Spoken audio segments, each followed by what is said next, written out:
ఎవరినో తక్కువ చేసి మాట్లాడతావు, ఎవరినో కావాలని గిచ్చి మాట్లాడతావు, వాడు ఏమండో నువ్వు అన్న మాటకు బాధపడి ఇంకేం చేయలేడు, అలా మౌనం అయిపోతాడు. ఎందుకంటే నీతో ఆడు వాదించలేదు, ఎందుకంటే ఆడు నీలా గర్విష్టి కాదు కనుక వాదించడు, సైలెంట్ అయిపోతాడు. ఒక విషయం చెప్తున్నా, నీ మాటల చేత సైలెంట్ చేసేస్తావు, కానీ గుర్తుపెట్టుకో, నీ మీద దేవుడే జోకులేయడం స్టార్ట్ చేస్తాడు. దేవుడు జోకులేస్తే ఎలా ఉంటుందండి? దేవుడు జోకులేస్తే ఎలా ఉంటుంది తెలుసా?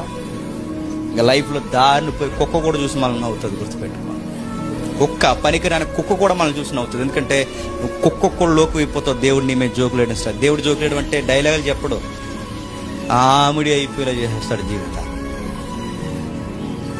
దేవుడు అదే చెప్తున్నాను, నువ్వు ఎదుటోళ్ళని ఎటకారం చేసావంటే నేను ఎటకారం చేస్తాను, ఎదుటోళ్ళని తక్కువ చేసావంటే నేను నిన్ను తక్కువ చేస్తాను, ఎదుటోళ్ళని డౌన్ చేసావంటే ఇదిగో నీ మీద ఎలా డౌన్ ఫాల్ స్టార్ట్ చేయాలో నేను స్టార్ట్ చేస్తాను.